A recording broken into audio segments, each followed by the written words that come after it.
And I would like to introduce to you Dr. Jeff Baker and his topic, mîciwin, mâcihowin, Indigenous Peoples and Food in Canada.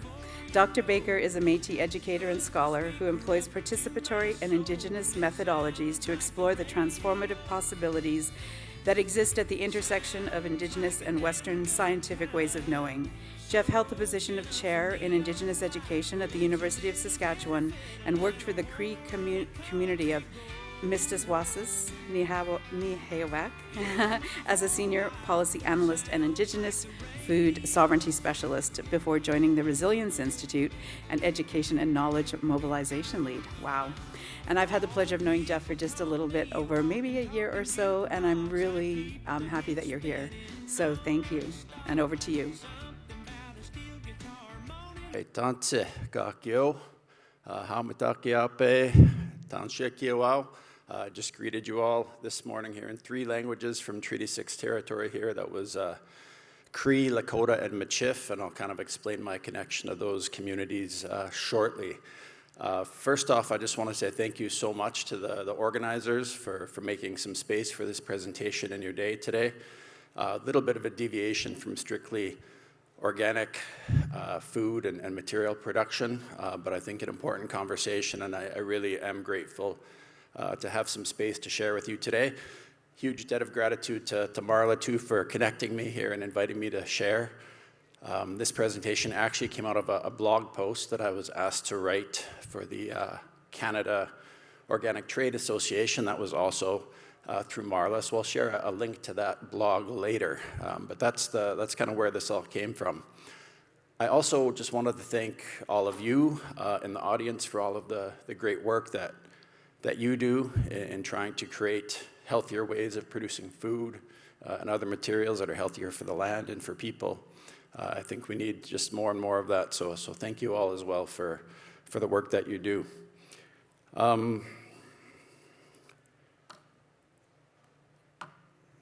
One quick thing too, I guess I'm going to try to keep this presentation around a half an hour. I do invite some Q&A. I'm happy to answer any questions that you might have to the best of my ability. There may be things that I don't know, but I'm definitely happy to address any questions that might come up for you through this presentation. It does get a little bit heavy at times when talking about Indigenous peoples' experiences in Canada. I think that's a little bit of a given, unfortunately, but I am going to try to end off with some more hopeful messages and examples of what Indigenous communities are doing around food as well. So just a few quick notes about me. First of all, I was actually born in Saskatchewan in Uranium City a while ago. My mom and dad are both teaching up there, so if you see me out in the evening in the dark and I'm glowing a little bit, that's probably what that's all about, so don't get too alarmed. I now reside in the tiny village of Marcelin, about an hour north of here. It's close to the community of mîciwin, where I was working recently, and close to a quarter section of land that I caretake as well. And I grew up basically right here in Saskatoon and did my undergrad here, so I have a lot of connections to the city here as well, and it's really nice to be back here. As you can see on the slide, I embody a lot of diversity. My ancestry itself includes Norwegian, Chinese, and Métis, and I acknowledge and honor all of my ancestors. I wouldn't be here without any of them. But having grown up in Saskatoon and Treaty 6 territory, I've developed more of a connection to my Indigenous roots.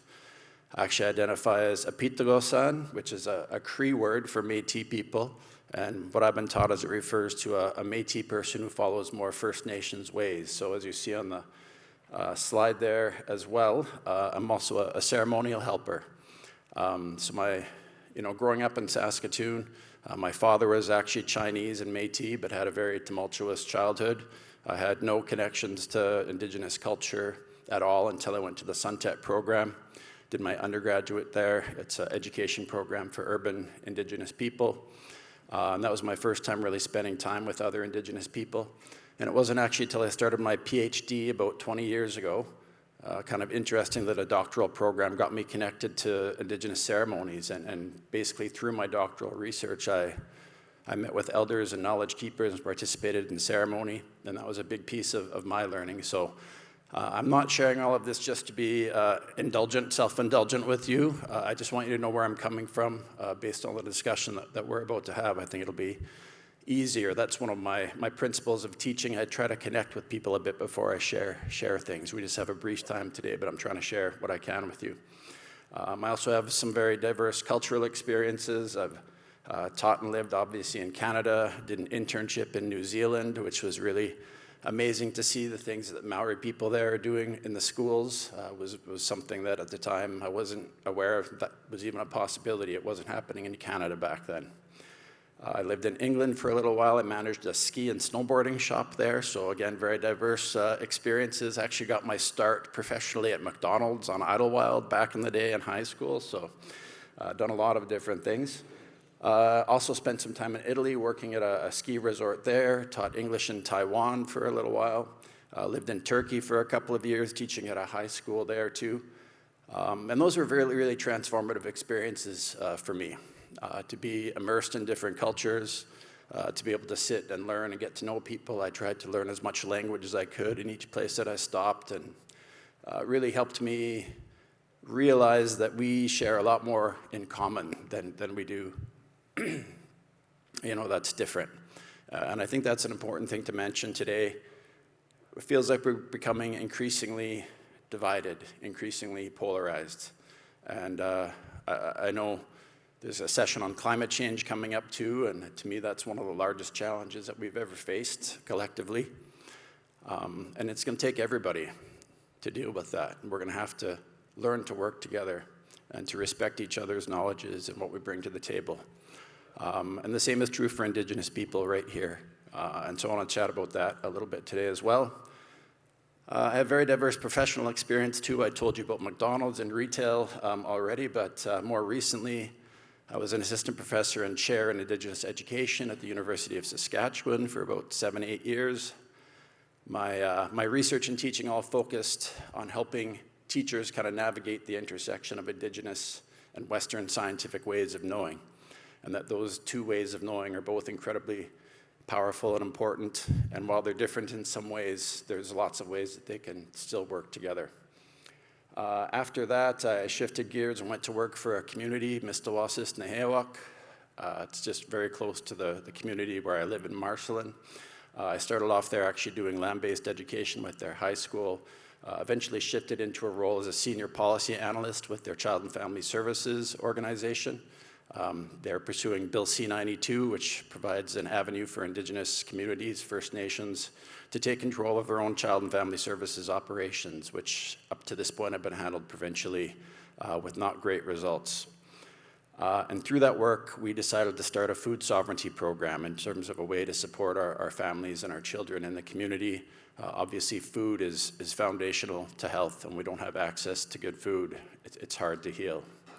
It's hard to be well. More recently, I now work with the Resilience Institute as an education and knowledge mobilization lead, and I'm just really grateful to the Resilience Institute for providing me an opportunity to join their organization. So TRI, as we're called, is a national charitable organization with team members across Canada, east to west coast, and all the work we do aims to minimize suffering that's caused by climate change through participatory education and applied research. And our work is focused on strengthening the resilience of small, rural, and Indigenous communities mainly to the current and near future consequences of climate change. So for example, one of the communities we work with is Jasper, Alberta. And I think we're all familiar with what happened in Jasper recently. So we're doing our best to try to help communities prepare, and of course, small rural Indigenous are often the least resourced and have the least capacity to adapt to these changes. So I'm happy to be able to support the work they do. And we're a very distributed organization. We have a small core team, but we have access to a number of esteemed experts, one of whom is sitting in the audience, will be presenting later today, Dave Sachin. So we're really grateful for all of that. And that's a quick shout out to TRI and their support for the work and for me being here today. Now, as I mentioned, this whole presentation came out of a blog post that I had written for the Canada Organic Trade Association. sort of commemorating or based around the National Day of Truth and Reconciliation, which was on September 30th. For those unfamiliar, I'm sure all of you have heard of Truth and Reconciliation before. The goal is really to address the legacy of residential schools and advance processes of reconciliation in Canada. So there was a number of things that happened there. One of the main ones was that there was venues provided for survivors of residential schools to share their stories, either publicly so others could hear and learn, or privately if they were too harsh and too traumatic to share publicly. Based on those interviews, there were payments made to certain people based on their experience, but even though sharing those stories was very difficult and raised a lot of very troubling memories for people, I think they were really important. I've spoken to a lot of non-Indigenous Canadians who've either witnessed those stories or listened to them online, and they're still available for anyone who wants to look at them. And they're difficult. They're difficult to listen to, but when it comes to changing our hearts and our minds and understanding, statistics can only do so much. And to hear those stories and to hear the emotion in the people's voices who experience these things, it can change you in ways that numbers just don't. A really important part of truth and reconciliation, very deliberate naming of truth and reconciliation, is that truth has to come before reconciliation. That before we can heal and begin repairing relationships between Indigenous and non-Indigenous peoples, there needs to be shared understandings of what happened in residential schools, as well as other oppressive policies and practices that the federal government implemented on Indigenous people, and some of which continue today. That we all need to understand those things before we can really begin to heal. Another piece of this too, that my last bullet there, is just to note the intergenerational traumas of colonization through residential schools, other policies of the Indian Act, the 60s scoop. Some of you may or may not know that's another. Once residential schools started closing down, there was an effort made to scoop First Nations, Métis, Indian children from their families for various reasons. And in a way, that process has kind of continued today. There's actually more Indigenous children in care in the system right now, today, than there was at the height of residential schools. Obviously, the care they're being provided in most cases is much better than what was happening in residential schools, but that's still a huge issue. Those intergenerational traumas, they're like cycles of addiction, violence, poverty, and they're very hard to get out of when you live in a society where you are still marginalized and don't have a lot of economic resources at your disposal. And those are things that have impacted my own family. I'm a very white-presenting person here. You might not think that those things would have affected me, but they certainly affected my father, and having grown up with my father, they've affected me. And that's the same for virtually every Indigenous person you will meet, regardless of their state of health. Very difficult to find an Indigenous person who hasn't been impacted in those ways. So just wanted to keep that in mind as we move forward here. What are we on here? Okay. So the question that this presentation really addresses then, since truth has to come before reconciliation, and we're talking about Indigenous people's experiences with and of food, is what is the truth of the impact that these policies and practices have had on Indigenous people's diets and health? I think we often hear about colonization interrupting access to land, culture, language, ceremonies, but not as much as really spoken about with regard to food and the impact that the changes that were imposed on Indigenous people have had. So that's the question that we're going to explore. And one of the first things that happened to Indigenous people is they were put onto reserves, and the Indian Act started to control their movement and what they were able to do, is there was a very, very sudden shift from wild foods to treaty foods.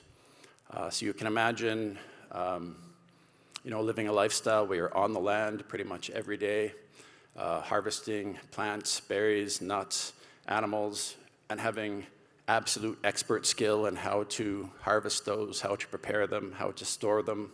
It was orally transmitted for generations and generations, and being active outside all the time to under treaty. Once people were refined to reserves, the main rations they were provided with were refined sugar, white flour, and lard. And you can imagine, it doesn't matter what nationality, what your ancestry is, if you have to go through that shift, that's going to have significant impacts on your health and your well-being.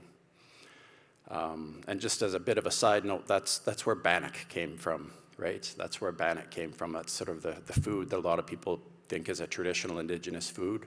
I consider it more of a survival food. It was a food that people were creative enough to be able to make to keep themselves alive with the little things that they had at their disposal. So there has been some research done on this change, and what's been found is that these changes introduced things like tooth decay, diabetes, heart disease, cancer, obesity, and not that these things were never present before, but just not in the scale and the scope to which people suffer them today. And even today, when you look at health indicators amongst Indigenous people, all of these, Indigenous people are highly represented, much more than the average Canadian would be. And globally as well, because colonization didn't just happen here, but happened all over the world. And there's been research that's been done too that documented actually physical changes to people's teeth and dental structures, their facial structure, their height. Like, these are incredibly significant changes that happened because of a forced change in diet. So that's kind of our starting place. It doesn't get a whole lot cheerier from here, unfortunately. But again, I'm going to shift gears back to some more positive things toward the end of our presentation.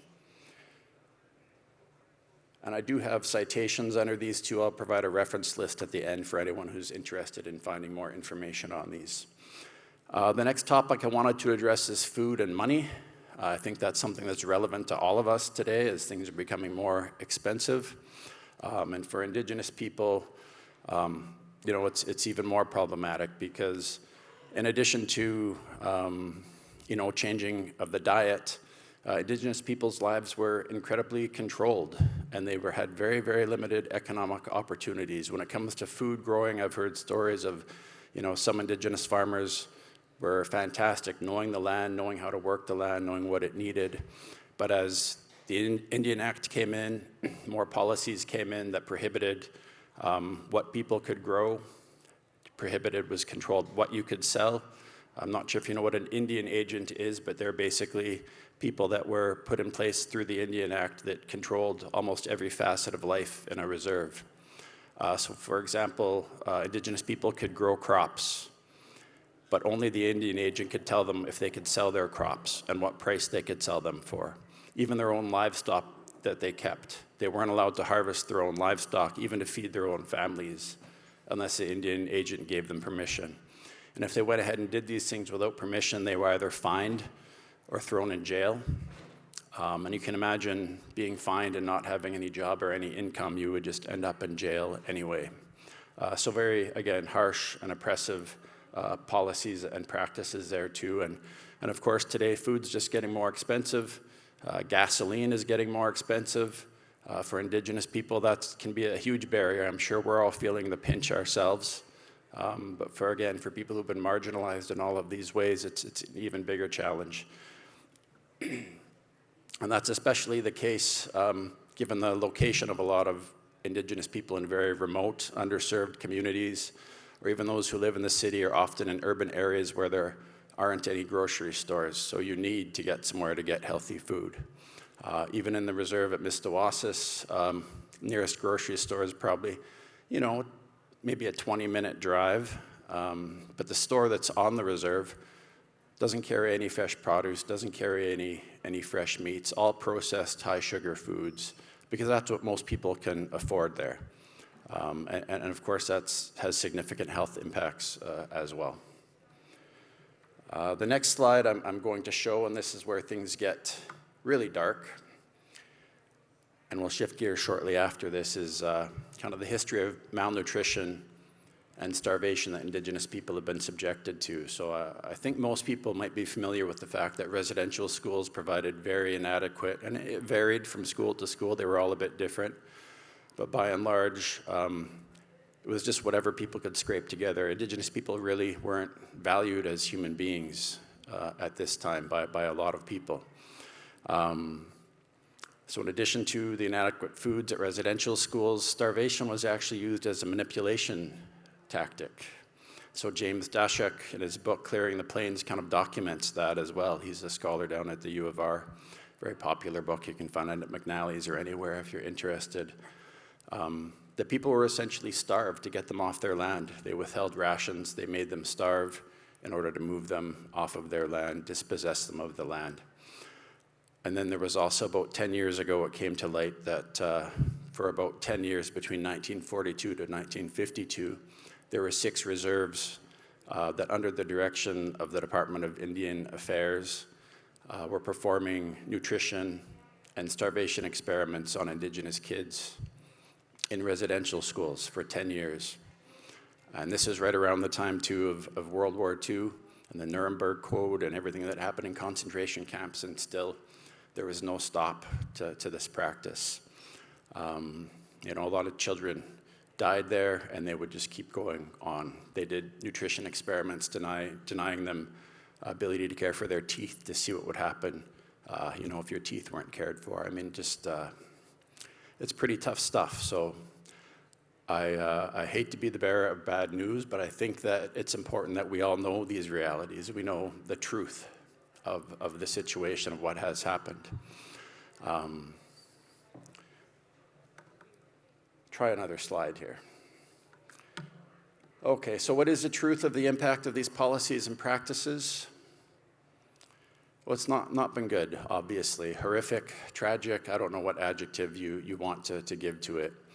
And of course, this isn't the only way that the Indigenous people have been oppressed in Canada. But what comes to mind for me, and that I'm reminded of by different elders and knowledge keepers, is that Indigenous people are still here. And not only are Indigenous people still here, they're still willing to share. They're still willing to work together with us despite everything that's happened. And to me, that is pretty amazing, and it really shows, the strength that Indigenous people have. So all hope is not lost. A lot of things are happening. People are recovering, healing in different ways, different capacities. And I just want to point out, too, that, people don't survive over a century of oppression without remarkable skills, abilities, knowledge, and just a really strong desire to survive and heal. So to me, that's just a testament to the strength of Indigenous people, that we're still here, that we're still trying to work together while we're recovering from all of these oppressions, all of these traumas that we've been subjected to. So again, moving into something a little bit more positive, I do want to talk a little bit about the work I did at mîciwin with the mîciwin Food Sovereignty Program. So again, I started there as a land-based education coordinator, but given my academic background, they asked me to help and come write legislation and policy for their Child and Family Services organization. I don't know how familiar most of you are with Child and Family Services, but there's basically 2 sides to it. There's protection, where you have to remove children from dangerous situations in their homes. And then there's also prevention, where you provide supports to families and students to do your best to try to keep them together and try to help them heal. And the provincial system basically runs that 95% protection and very, very little prevention, very little supports for families. So when mîciwin started considering taking over Child and Family Services, we wanted to flip that on its head. And we wanted to provide a lot of support to our students, to our children, and to our families, to keep families together as much as possible. And obviously situations arise where you have to take children away too, but we wanted to focus on the healing element. And so through discussions, it became apparent that we needed a food sovereignty program.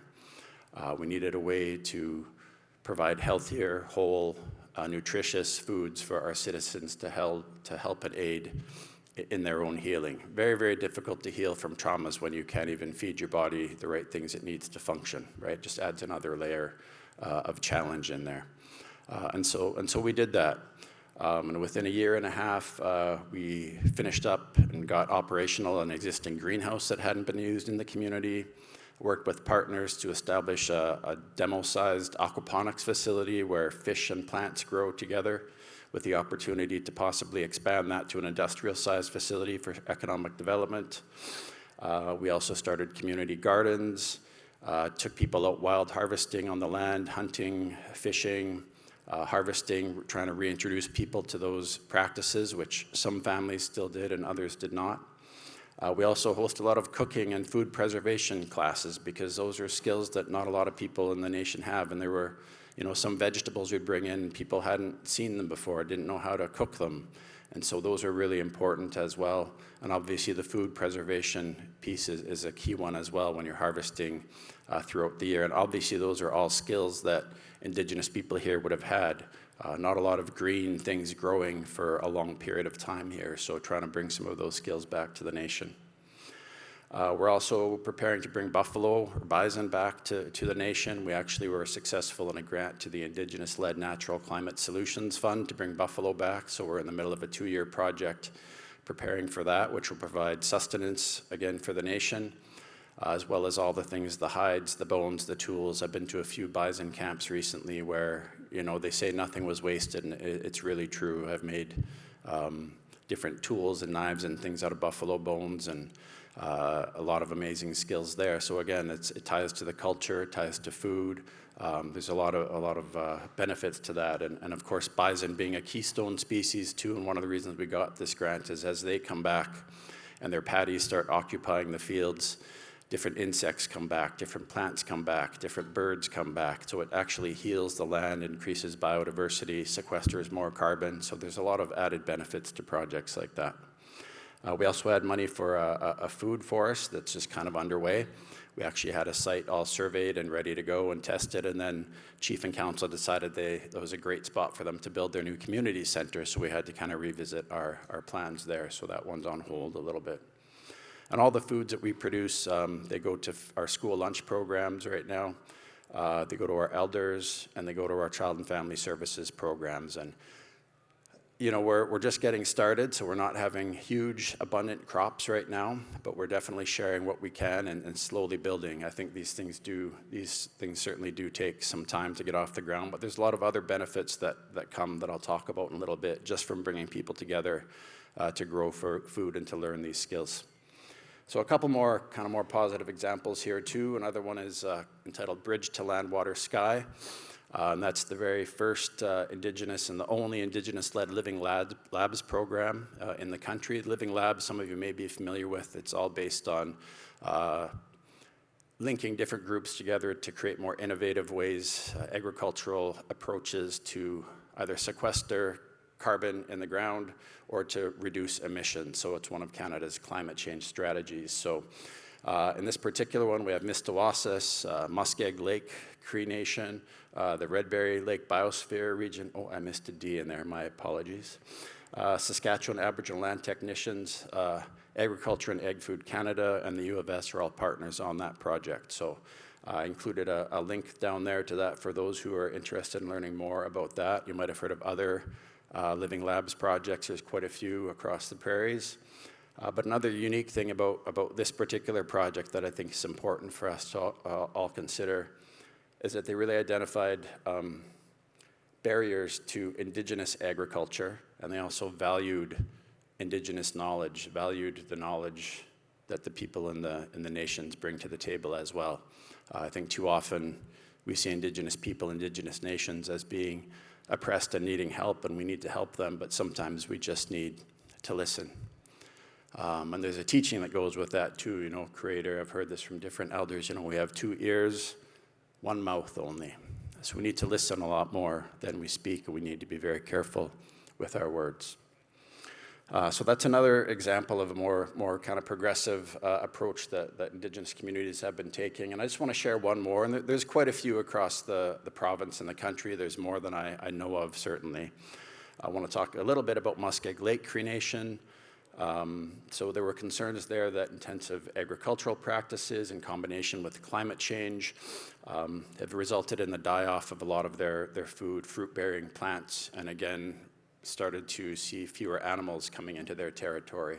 And through my work with the Resilience Institute now and having met with different nations across the country, that's a common concern all over the place as things are shifting and people are wondering, what's going to maybe take their place in terms of habitat shift and different species coming in, and how to navigate that. So for Muskeg Lake, they decided to pursue a food security program And with the support of Canadian Feed the Children, they planted a 2.5-acre food forest in October of 2018, which was about a year before I started working with Mîciwin. Mîciwin and Muskeg are like a 10-minute drive apart, so it's easy to get back and forth, and it's been really amazing to see the plants grow, to see the fruit coming, see all the work that's being done there. And that food forest has really become a bit of a community center. They hold a lot of events there, a lot of community engagement, a lot of added benefits beyond the food that's being produced. And I think that's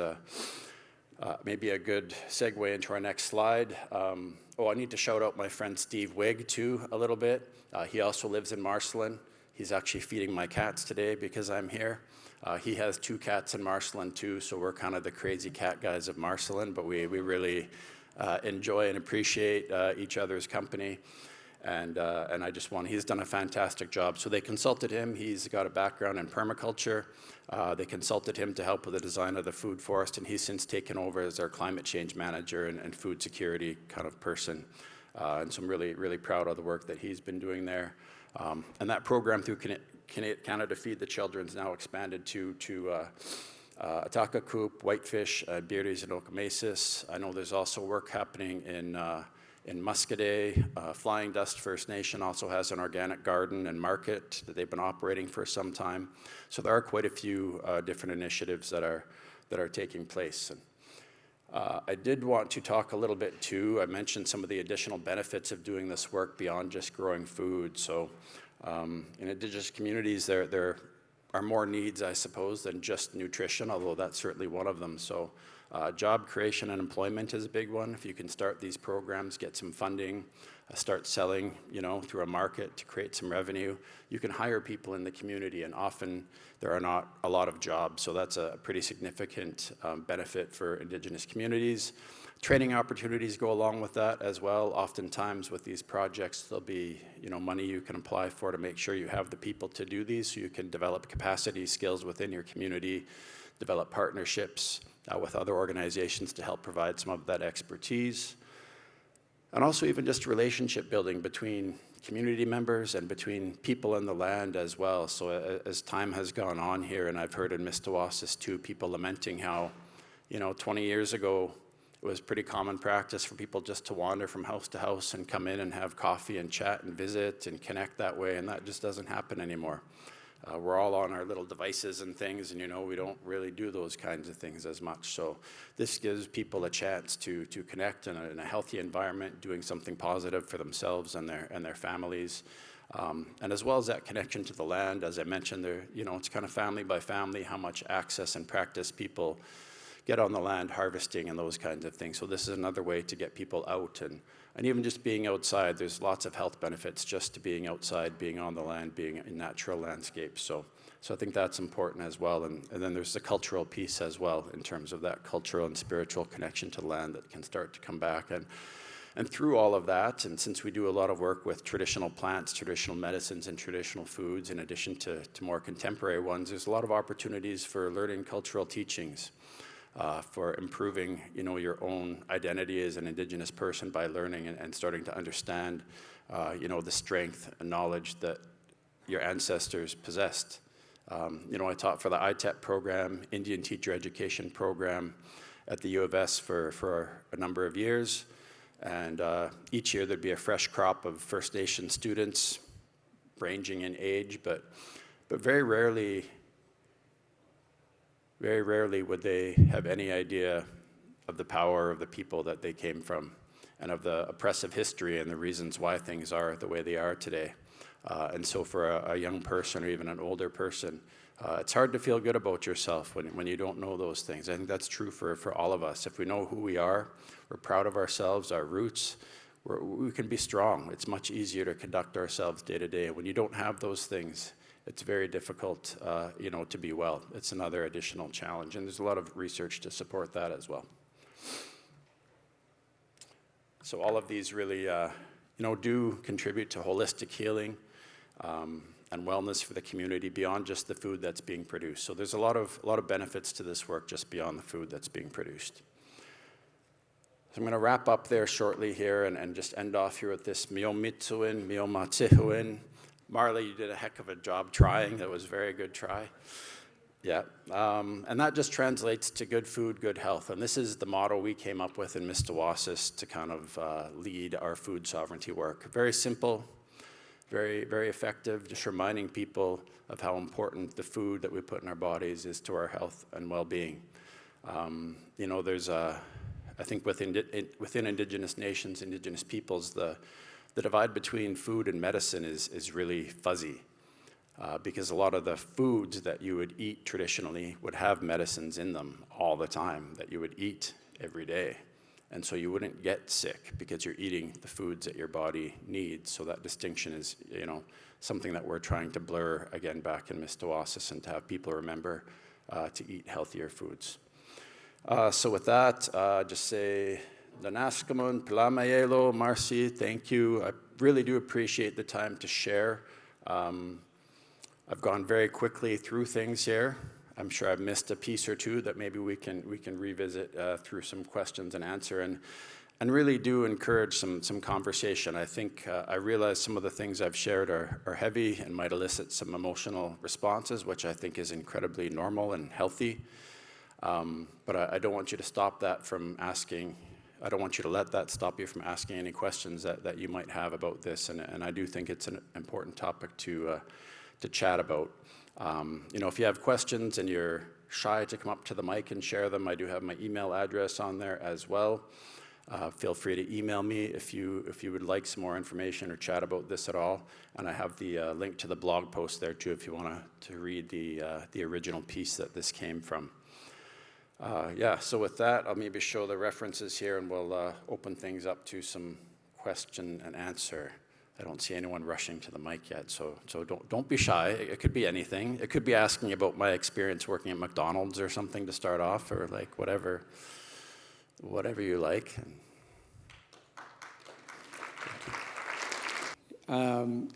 You described the food forest. I got the impression that was an orchard or something. Is it more than that?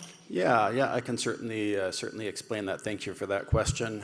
So a food forest is essentially tries to mimic the principles of a natural forest with a canopy, lower growing kind of shrubs and bushes, ground cover, you know, fungi as well in there. And so it mimics the ecology, so it's more of a holistic functioning system that doesn't require as much water, fertilizer inputs, lower maintenance, less weeding. But instead of having typical forest flora, we would try to include all food-producing plants that also grow together in that way. So that is a very brief description of a food forest. And again, that's something even permaculture, as I think our next questioner I was chatting with her earlier, and you know that does really rely on Indigenous principles. It's not often acknowledged that way. But knowing, working with the land, working with natural systems. I think one of the issues we've encountered as a kind of Western-based society is that we've taken ourselves outside of nature, which I'm sure you've heard many, many times. And right now we try to control nature to meet our ends as best as we can. We try to control nature and do things that suit us. Whereas from an Indigenous perspective, nature is your mother, your caregiver. You don't try to control her. You understand how she operates and you work within the natural patterns and systems that exist to work with the land, work with natural patterns rather than trying to work outside of them. So that's a little bit about permaculture, but we'll shift to our next question here. Thank you so much for that presentation. I learned so much, and I'm really grateful for you for coming and sharing. I'm curious what your advice would be for non-Indigenous Canadians and North Americans who want to support this good work and want to be good allies. What would your counsel be for us? Well, that's easy money. No, I'm kidding. Obviously, that's part of it, but there's lots of things you can do, and I realize that what I've shared might be, if you haven't heard of a lot of these things before, it's a bit overwhelming, maybe, and I get that.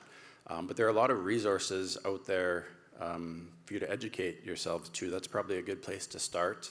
I often encourage people to, try in respectful ways to develop relationships with Indigenous people. Not just as a I feel guilty about this, I need to get to know you so I can feel better, but to genuinely get to know people, hear their stories. But sometimes before you can do that, again, it's that truth piece, right? And really understanding, having a grasp of what's happened here, why things are the way that they are today. I think that's true for Indigenous and non-Indigenous people, to understand that history. And then you'll be in a better place to take action, to get involved with some kind of an organization, whether it's being directly involved, volunteering, or again donations or whatever it might be. But there's no shortage of ways to really get involved. There's all kinds of work, and it doesn't have to be in food. Whatever it is that you do, that you have a passion for, find out what Indigenous people are doing in that, and try to create some relationships, try to create ways to work together, and do that all in that context of respect and understanding. And I think that would go a long way. So.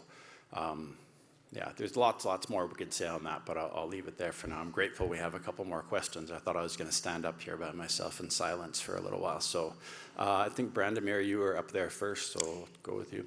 Thank you. I'll continue that continuation on the community building and the relationship. I would like to ask you your experience and maybe looking forward what can be done. Relationship between Red Bear Lake Biosphere region and Muskeg Lake, Mîciwin and other First Nations communities in the watershed. What I'm interested in your opinion about the possibility to build and think about the land use planning on a landscape scale. A little bit what we heard with Martin Keynote, his talk yesterday. Mm-hmm. What is the possibility to think various communities, First Nations and non-Indigenous communities, producers, and biosphere region, mm-hmm. to think about land use planning, sustainable land use planning on a landscape scale? Sure, thank you for that question. That's a great question.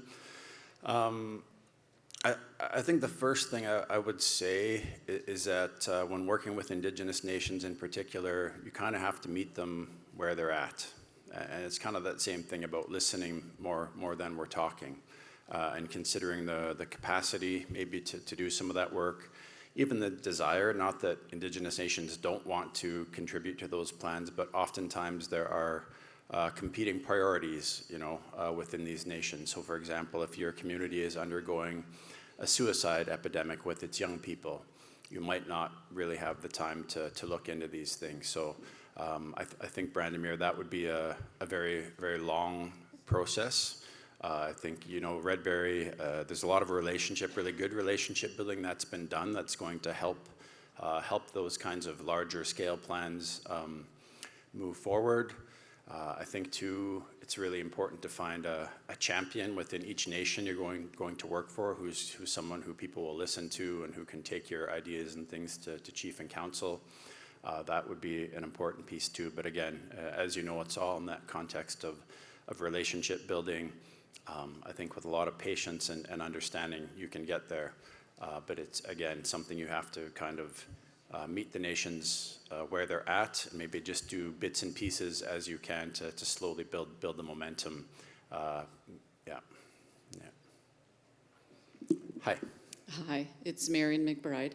I just have a comment. We're here as organic producers, and we're all about food. And I have a real interest, a hobby, an interest in alternative health to start with that comes from that genesis. But there's very little information available to the general public, and I think even to the First Nations people, about using the dandelion, the burdock root, the dock leaves, the plantain, the chickweed, like all of the things that volunteer, the stinging nettle that volunteered in my city yard. And every one of these ones that I've just mentioned have volunteered in my city yard in Regina. And there's such a very little bit of information about the health benefits of using all of our native growing, our hawthorn that grows on our organic farm to turn into hawthorn wine or heart medication.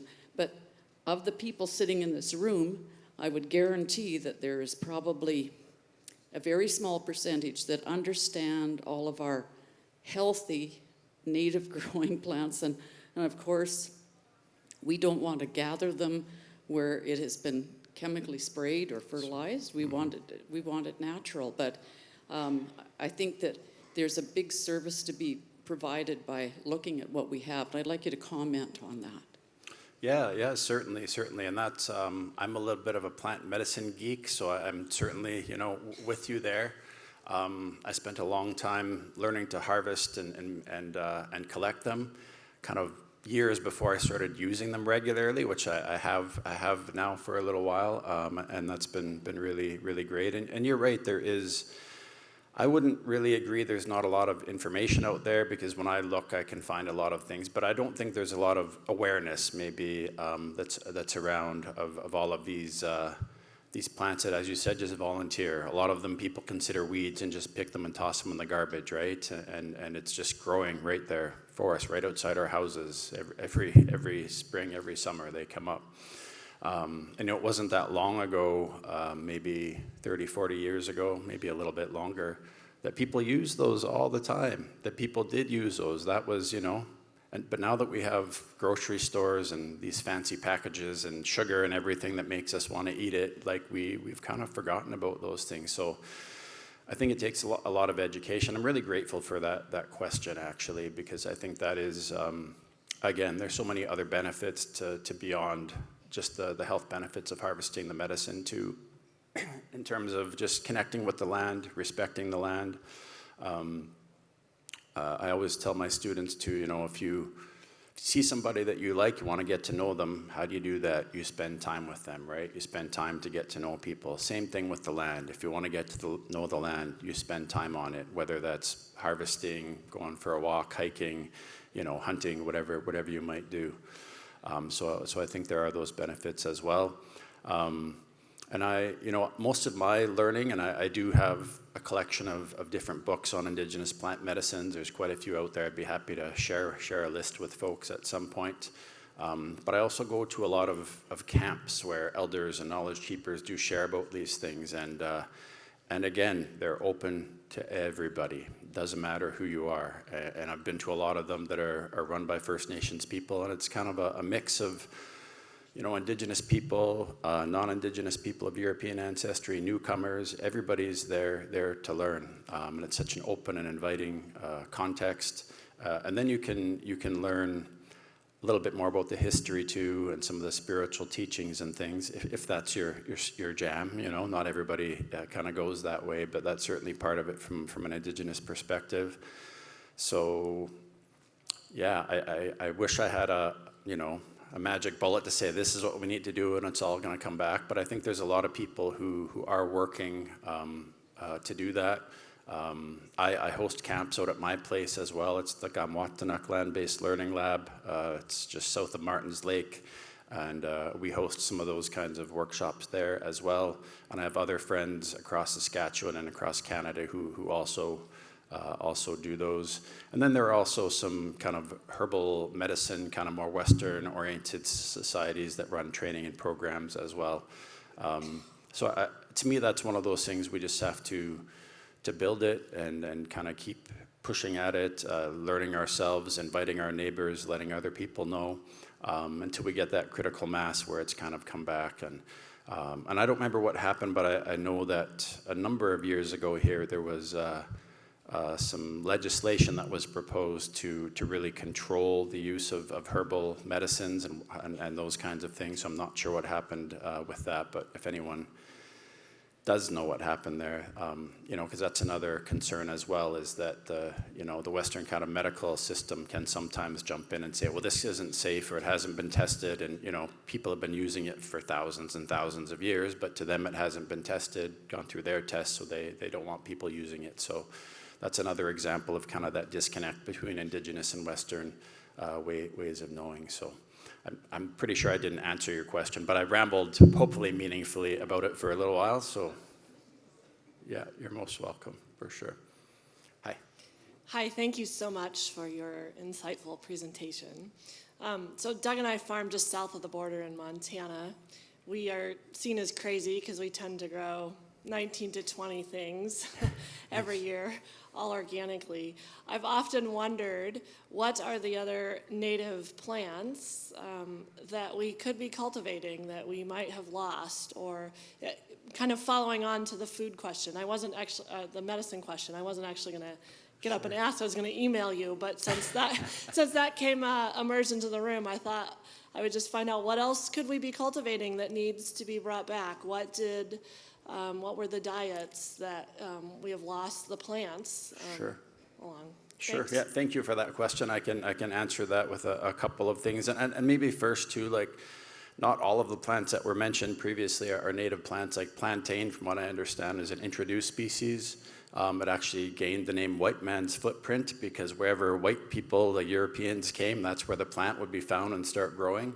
And again, it was something that people adapted to very quickly. They learned what it could be used for, learned its use. I mean, very intelligent, very knowledgeable people.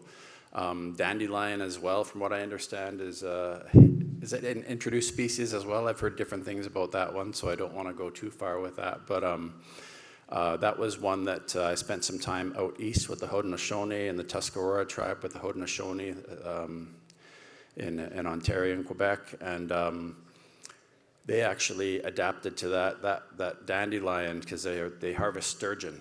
And so they learned that when the dandelion opened, that was the right time to harvest sturgeon. So again, very quick adaptation, quick understanding of these plants and how they fit in the ecosystem. And on that same story, more recently now, they've noticed that timing is moving now because of climate change is shifting things. So a lot of these patterns, natural indicators, are starting to change a little bit. But going back to the question about crops you could bring back, I'm going to talk mostly about one of my favorite plants that I've been experimenting with lately, which is the wild turnip, which you may or may not be familiar with. That was one of the staples for Indigenous people on the plains. It would be picked and harvested and the ends braided together, and you'd have these long braids of wild turnip that you could dry. You can eat them fresh as potatoes. You can let them dry, pound them into flour, use them that way.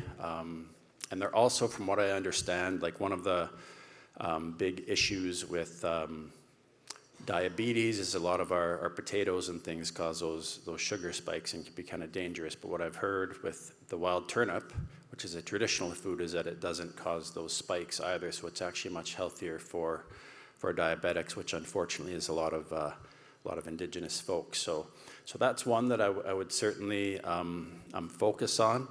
And I think that's one that there has been a little bit of work in terms of marketability for that one and kind of the scale, cost benefit. There's actually a book called Aboriginal Plant Use in the Northwest Boreal Forest, which is a little ways away from you, but there'll be some similar species there too, where they actually identify a whole bunch of plants. They spoke to different elders from different nations and collected not how to prepare them, but what they could be used for. But then they also did a bit of market analysis for each of those and talked about, what's being done, what the possibilities are, and kind of ranked them. So that might be interesting for you to look at. But that would be my one. So I've been harvesting the seeds. I have a little patch of remnant prairie at my place that has some wild turnip. So I go out there and they have these really thick seed heads that you have to pull out and kind of break them apart. And then if you're lucky, you get these little bean-shaped seeds come out of them. So last year, my daughter and I went out and harvested them all, brought them home. And we have a little game where we crumple them up and see who gets the most seeds. She got 20 seeds and I got 1. So she obviously needs to do that on her own from now on. But it's an interesting one too, because they need to be kept cold for a certain period. They also have to have some abrasion on the seed husk for them to break. So they're a little tricky to work with, but it's been really fun. And whenever I do get them to grow, I'm just really excited. But I also have pocket gophers out at my place, and so it's kind of like that, they just, I don't know what the animal was in the cartoon that would pull them right down in the ground like that, but I've lost a few that way too, so be careful of the gophers eating them. There's other ones like wild onions, there's wild carrots, there's all kinds of wild greens out there. I actually think stinging nettle is one of the most amazing plants for medicine, for food, for cordage, for fiber. That's one of my favorite plants as well. you know, the root, every piece of that plant. And almost every plant, like, and I'm just learning, you know, it's one of those things, the more you learn, the more you realize how little you know. But every plant has so many uses, and so, yeah, there's a lot of different things that you could look at, I guess, depending on your operation. But there's a few to get you started, and maybe we could have more of a chat later and see what you guys are interested, see if anything comes to mind. So there are the references. So all of that came out of, looks like 5 articles and 1 book. The work that was done on the experiments, that's actually just like kind of a 1-page synopsis. It was actually Ian Mosby, who is a postdoctoral student working in food, who kind of came across that and first brought it to light. But there is a little bit of light reading for those. I see a few cameras out, so glad people are interested in that side of things too.